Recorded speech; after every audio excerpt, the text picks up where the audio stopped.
thing from the top, removing myself Okay. in 3, 2, 1. Good morning, good afternoon, good evening, wherever you are, ladies and gentlemen. My name is Tarik Quraishi. I'm a futurist. I'm a lifetime business professional. I worked in the technology, telecoms, and media space all my life. I am now a leading figure in the world as a futurist, as a global speaker, and I'm delighted and honored to be here with you. Today, my title of my presentation is Learning from the Future. And as part of learning from the future, one of the key things I wanted to talk to you about is the world is actually way faster than you think. And that is something that we need to be thinking about. My professor, Marshall Goldsmith, he's the world's leading coach. He wrote an evergreen book, and that's called What Got You Here Won't Get You There. And that, ladies and gentlemen, is effectively where we are. The world is now at a completely different place. And what we are doing right now is that fundamentally changing the game because the ladder is actually broken. Now, as we look into the future, if you are driving a car, you look forward 95% of the time. You only look at the past when you are slowing down, deciding to change direction, or indicating for something. That's the only time you look into your rearview mirror. This is exactly how we need to be looking at our future as we go forward.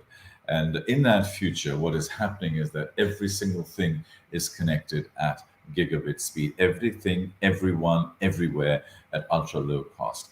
And the globe is getting connected because with 5G coming in, and it is rapidly going to change fundamentally our business as we go out there. And I think this is one of the key things that we need to look at as we look into the future. Now, medicine will change, education will change, connectivity is going to fundamentally transform who we are. Now, as a layman, I'm not as technologically advanced as all of you. For me, 5G is if it takes me 10 minutes to download a movie right now, it would probably take me 10 seconds. And that's the way I understand 5G.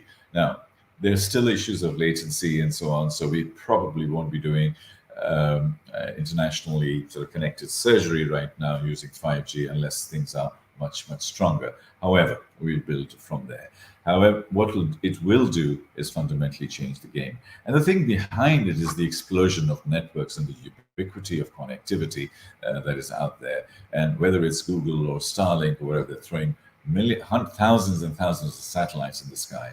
And that ubiquity of connection is what's connecting 4 billion minds over the next 5 years. And this, ladies and gentlemen, will create tens of trillions of dollars worth of purchasing power and will be the greatest period of innovation ever. So the next 10 years will create more innovation than the previous 1,000 years. And that is where we are at this point in time. And that is because of connectivity. That is because of the ubiquity of that capability. Now, everything is connected. It's not just people. It's everything to everybody. And the internet, the IoT, is fine, but I call it IoE, is the internet of everything. Now, this article was written by McKinsey a few years ago when they said $6.3 trillion worth of new value will be created because of IoT. Actually, the figure has been revised and it has been doubled because so many new things are happening, and that will fundamentally change the game. The relationship with our cars is going to change, and our kids and especially our grandchildren are going to be laughing at us if you were ever to buy a car. Why would you want to buy a car? And even if you were stupid enough to buy a car, you will be using your car while you're rather than putting it in a car park. You'll be going around self-driving, doing bits and pieces, collecting data, and so on. And this data will then be sent back to a central source for us to be able to use and make money in that process. Another big trend because of 5G connectivity, ubiquity of connection, is to know anything, anywhere, anytime. And this is where the world is going to become as part of the future. As part of that is augmented intelligence. By the way, that's another definition of what I have. I call it not AI, not as artificial intelligence, but augmented intelligence. or I basically call it that how we can enhance ourselves, because AI can basically give us support. Now, as we look forward, our human brain is really the final frontier. And we need to be looking at augmenting our human brain in terms of creativity and connectivity and neural networks. Neural net is there from Elon Musk, and others are happening. Now, that also we need to look at the longevity of how the human species is going to develop and survive. The brain enables us to think in 10x terms. It can, and that's so motivational, because all the moonshots that we have in the ever are 10x. When we decided to go to the Apollo, or now going to the Mars and so on, that's all moonshot thinking, 10x thinking. The world is not linear anymore, it's exponential, and we need to be able to understand what is exponential. Think of it this way: if I take 30 steps around the room, I would have walked 30 meters. But if I take 30 doubling steps, 1, 2, 4, 8, 16, it would be over 1 billion steps, which means we could go around the world 26 times. And that's the difference between linear and exponential. And we in technology are in an advanced exponential stage now, because even Moore's law is coming to the end, because we just can't have the transmitters put on a chip anymore, because it's just getting smaller and smaller and smaller. And all of this, what it does is creating abundance. Technology has always created abundance. Now it's creating even more so. And you are in the middle of it. But in this process, ladies and gentlemen, what you really don't need to be careful about is you don't lose your humanity. Now, anything and every single thing that can be digitized will be, because it's 1,000 times faster and 1,000 times cheaper. But anything and everything that cannot be, love, emotion, harmony, peace, common sense, connection, a sense of critical thinking, anything that is human, intuition, imagination, creativity, all of these things will be 1,000,000 times more valuable, because no machine can do it. And that is our lead, ladies and gentlemen. Our human mind and our heart are the final frontiers that will define our future. Now, if you look at our mind, education is going to be augmented, and trillions of dollars of new productivity will be created because of that. It's not just people being connected; our brains can be connected to the cloud and so on. And by 2045, initially that was the thing that we will become immortal, because we have so much in our understanding of data and how we survive. So aging will be considered a disease and a choice, as opposed to something. Now, Ray Kurzweil from Google says that this 2045 is likely to become 2035 now.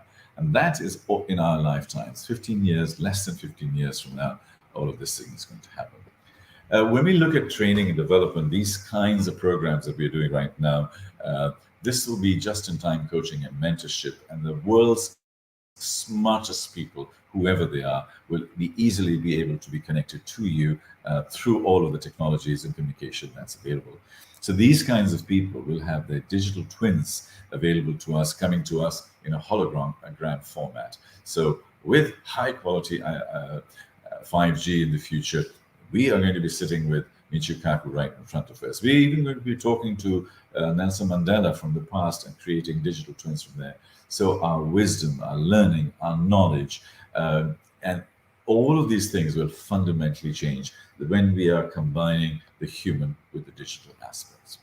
Now, with all of this being connected, human longevity, aging, which is something that has plagued us throughout the centuries and the millennia, that 100 will become the new 60, 200 will become the new 90. Our children will live to 120, our grandchildren will 150, and our great-grandchildren way beyond that. Now, whales and sharks and tortoises, and they can live to 200, 300, 400 years. Why can't we? So what science and technology is doing now is actually going into the basics of learning about human longevity, both our bodies and our minds. As I said, aging will be seen as a disease rather than something that happens naturally. And why is all of this possible? It's because of big data. We can collect through IoT, through various other methods. Every single aspect is collectible. And that data, putting through big fat machines and doing machine learning and data mining through that, we can anticipate and we can check ourselves through CRISPR, through various other things. Preventive medicine is become, and rather than curative medicine, is going to become the future. Let's show what aging actually looks like. What aging actually looks like is, here's a little kid, and in the next 30 seconds, we'll show how this person is actually growing older. What is happening is that the stem cells are undergoing an epigenetic change, and that loses effectiveness of the skin, and you start getting older. So if we can replace them, we can freshen them. If we can get it at the embryo level, if we can work at the CRISPR level, which is even before we are born, then potentially we can manage these kinds of things. We can eliminate diseases. So here you saw a person in 30 seconds go from 5-year-old to about 70 years old. So this is how aging works. So we'll make decisions on that. Now, as we look forward, let's look at COVID, for example. And during the COVID time, I spoke to the CEO of Moderna, and he said that the first time they produced the first clinical trials was in 42 days from standing start. The mRNA vaccine was created in 42 days. Today, it's down to 26 days and sometimes even faster. So the new mutations that are coming in are going to be addressed in 20 to 30 days. Now, in the past, it used to take years, if not decades, to be able to bring something onto the market like that. Now, when COVID happened, the collective intelligence, and because we were all suffering from exactly the same problem, and everybody came together. So big tech succeeded, big science succeeded. Our society and our politics and our distribution and our inequality, those are the things that fail. And that, ladies and gentlemen, is what we need to look at. And COVID was literally just a trailer for what could happen as far as climate change and the environment is concerned. So over the next 25 years plus, 25 to 50 years, the biggest financial and the biggest business growth area is going to be big green, more than anything that has ever happened in the past before. So all of your effort and energy, if it can be translated towards big green, you are going to make money no matter what you do. And I think this is one of the areas that have to be looked at. Now, while we're looking at big green, what we also need to do is look at big policy, because all our big institutions, whether it's the United Nations, World Health Organization, World Bank, IMF, all of them were built in the 1940s for a different generation, for a different purpose, post-World War reconstruction, financial growth and development, creating basic stuff. Today, the world is different, and therefore, new tech policies, planetary health, our education and learning, it needs to be looked at completely differently. Our place of work and how we work and what we work and what our productivity and all of those issues have to be looked at. And finally, the issues of governance, ethics, transparency, privacy, all of these need to be looked at. If you think about it, if we can't control Facebook today, because they are by definition out of control, and many others like that. If we can't control them, it means that our systems and our policymakers and our global institutions are not ready for these kinds of things that are happening. So if people saw the absolute fiasco in the US Senate and the US House of Representatives a couple of years ago, where the senators were trying to question the likes of Zuckerberg and others, it was a joke because people just don't get it. So big policy has to change as we look forward. And as this thing happens, a new economic logic will come in, because we are creating abundance. We are creating ubiquity of energy. We're creating ubiquity of connectivity. We're creating so many new things. And therefore, we will live in a different world. And a new economic logic will have to start coming in, because everything is going to be much better. So the whole philosophy of haves and have-nots should be removed. It should be haves and more haves. So, you'll still have the incentive to grow and develop, but that's what it is. And so this is the choice. We can be a dark world on the right and a beautiful world on the left, and that can be done. Now, today, 64% of the people in this particular study with Oracle would trust their robots more than they trust their managers. This will change, folks. This we need to be becoming more human and more connected as we look into the future. And I think this is there. So as we look into the future, the question we need to ask ourselves is: are you flying blind into 2022? Are you actually familiar with what the type of unconscious blindness that you may be struggling with, to open and clear ideas and how we engage with ourselves? And this is a very simple example of unconscious blindness. Could be arrogance or dismissing competitors, or we think we know everything, etc. From open and clear connection. And this is going to be the new kind of workplace that we are going to be looking at. And I think we need to look at our biases and stuff like that, and take it from there. So, ladies and gentlemen, this was essentially our presentation for today. And my idea here was really to give you a flavor of how the world is faster than we think, and how we can learn from the future. So, just summarizing, mindset shift is something we need to work on. Our immune systems, and make sure that we loosen our immune systems and make sure that we are able to absorb new things. We need to become more human rather than more technical. We need to be looking at our brain and our heart and all of the human attributes as we look into the future. And as we're living in abundance and creating abundance, we need to have compassion, we need to have humanity, and our moral compass with ethics in technology, and ethics in robotics, and ethics in all of the things that we do to make our world a better place to be in. Thank you very much indeed. I hope you enjoy the conference. I shared this, as I said, with humility, with authenticity, with a sense of connection with you. I hope it has made some kind of impact. If not, then I hope at least it's given you some new questions to ask. If we've done that, actually, we have succeeded. Thank you. Thank you very much indeed.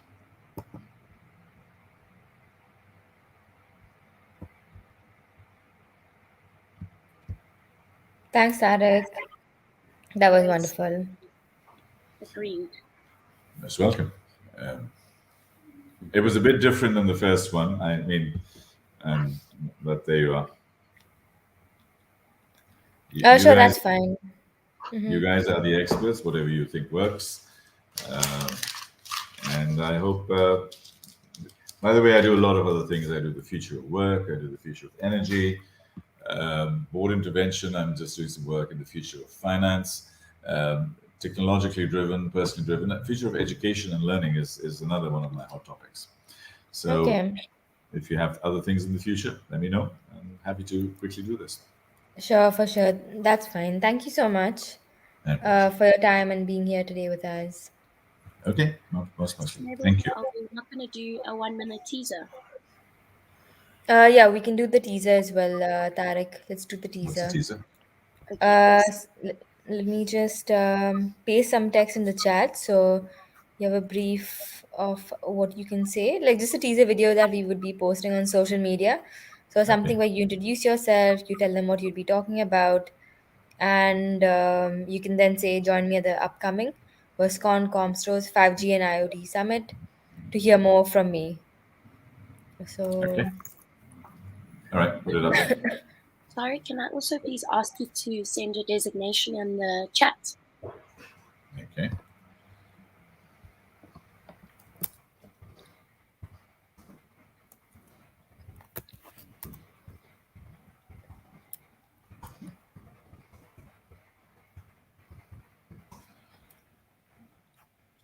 I'm a CEO of two companies, Exponential and Mad Group. okay, Exponential is a future company. Mad stands for Make a Difference. It's a company, it's a social enterprise, and it works on a lot of the um, video work and stuff like that can be done through that. that's lovely, awesome. Okay. All right. Let me do the teaser, and then I've got to go.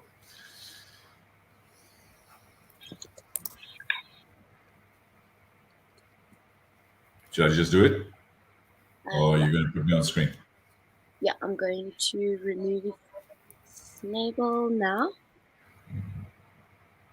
and myself in 3, 2.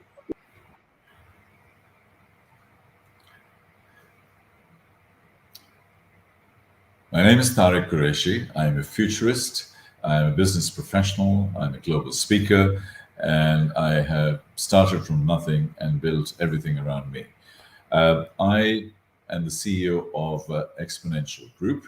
And my job today is to really connect with you about learning from the future. To know more about this, sorry, I think I've got this thing wrong. I'm going to do this again. My name is Tarik Quraishi. I'm a futurist, I'm a global speaker, I'm a business professional, and I bring about these kinds of conversations to many people all over the world. Today's topic is learning from the future. Join me for the upcoming Westcon Comstar 5G and IoT Summit, where we can together explore more. I look forward to seeing you there. Do join us. Thank you very much indeed. Just one thing, Tarik, you said Westcon Comstar instead of Comstore. Oh, okay. So let's do that one again. All right. Removing myself in 3, 2, 1. I am Tarik Quraishi. I'm a futurist, a business professional, a global speaker, and I'm here today to talk to you about learning from the future and that the world is way, way faster than you think. If you want to know more about this in the upcoming Westcon Comstor 5G IoT Summit, where we can together explore this much more. And we look forward to seeing you there and enjoy. One more note. You said we will be talking about today, which obviously was not correct.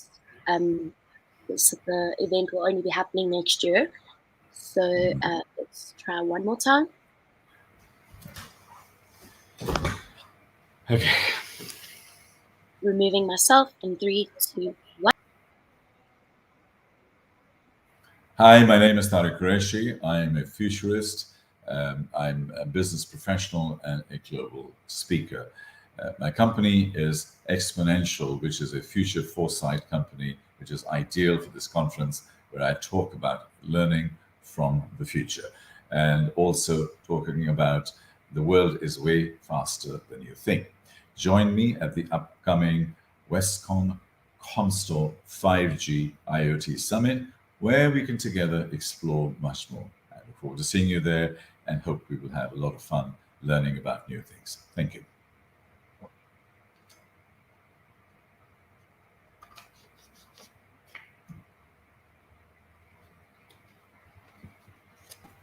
Awesome. I think that was good. That was a good last take. Awesome. Okay. Perfect. Thank you so much, Tarik, for your Thanks, time. Tarik. My pleasure. Thank you very much indeed. And we'll be in touch soon. Hope you have a lovely day forever. All right. Super. Thank you. Stay safe. Take care. Cheers. Bye. Bye. Bye. Hi, Sabrina.